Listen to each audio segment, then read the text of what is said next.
Hi, good afternoon po, Sir JJ. Sir, ito po yung actual video test ng order nyo ngayon. Ito po yung colorful GeForce GTX 1060. Ayan po siya, dual fan. Napakatahimik lang po yung fan niya. Sir, note ko lang po lagi, gamit lang po tayo rated at branded na power supply. Napaka-importante po, okay? Yung kahit minimum lang po, 550 watts. Basta rated at branded lang po yung mga brands like MSI, Corsair, Asus, Gigabyte, Seasonic, yung mga ganyan po. Basta yung mga branded lang po. Iwas po tayo mga sa generic na sa mga 750 watts, yung mga generic lang po. Hindi po kasi siya rated na 750 watts. So, yung mga rated po, kahit 550 watts lang po, goods na goods po yan. Brand new or goods, use po yung video card nyo, tatagal po yan basta rated yung ano nyo. Wag lang po tayo sa mga promise. Gagana naman po yun, kaya lang minsan kasi pag ano po, yun, yung power supply nyo hindi rated at branded, usually nasira agad yung mga computer parts, usually yung video card po number 1. So ingat lang po tayo, gamit lang po tayo rated at branded na power supply. Okay po, Sir G. Tapos yun po, may 6-pin power connector required po siya na magagamit sa power supply.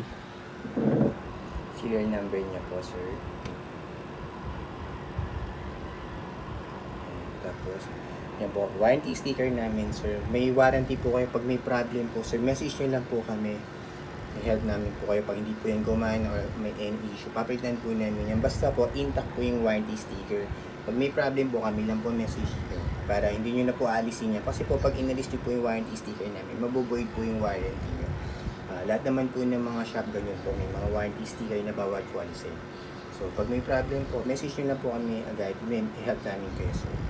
Okay po, huwag nyo lang po alisin yung warranty sticker kasi void po yung warranty nyo. Hindi po kami mag-accept ng warranty claims na inalis po yung warranty sticker or binuksan po yung video card namin po. Okay po, sir. Ayan, ito po yung permark. Time running niya po sa permark natin. Yan, 9 minutes po. Yan po yung time na running siya. 9 minutes, 33 seconds. Yan. NVIDIA GeForce GTX 1060. Yan. Tapos tingnan nyo po yung graph. Stable na stable lang po. Yan. Straight na straight lang siya. Ito po yung buong screen. Wala po yung kahit na anong issue. Walang random restart or random shutdown. Walang hang and freeze. Wala din po yung BSOD at garbage display na lumalabas. Napaka-stable na stable lang yan, sir. Wala kayong ma-encounter habang nag-gaming kayo, nag-work kayo, nag-aaral kayo. Yan. Stable na stable po yan, sir.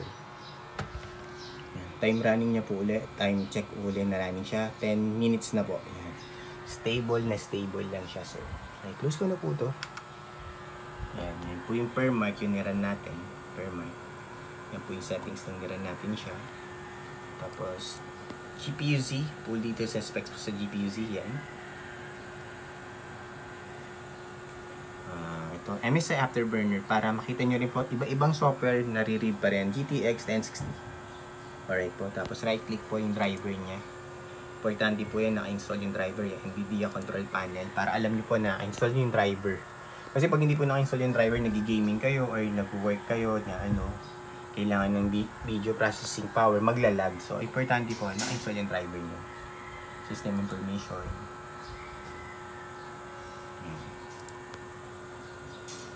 Okay. Okay, tapos, open po ang Google Chrome for time and date checking naman. Para alam niyo po real time. Kailan ko po nire-record itong video test before po namin ipa-ship out today. And bali, naka 24-hour format lang siya. Bali, ano siya, 1:23 PM, Wednesday, April 30, 2025. Yan po yung current date and time natin, real time. Real time po yan, sir. Yung po, actual date and time yung nire-record ko po itong video test. Before po namin i-ship out. Yan, isa pa. PH time. Yan po, lumabas na rin pag ginugol nyo. Yan po. Yan, may analog tayo at digital na tayo. So, yan po. Same lang sa kanina. Okay? Yan po, Sir JJ. At pag gusto nyo po i-double check kung legit at kung real time po yung pag-time and date checking natin, yan, pwede nyo pupuntahan yung website. Tsaka ito po yung isa. Dalawa po yan para sure po tayo na tinest natin mabuti at real time natin tinest before po namin i-ship out. Okay, yun na po, Sir JJ. shutdown ko na to para mapa-ship out na po namin today. Sorry, medyo na-delay po kami, sir. Graduation kasi na anak ko. Ayan.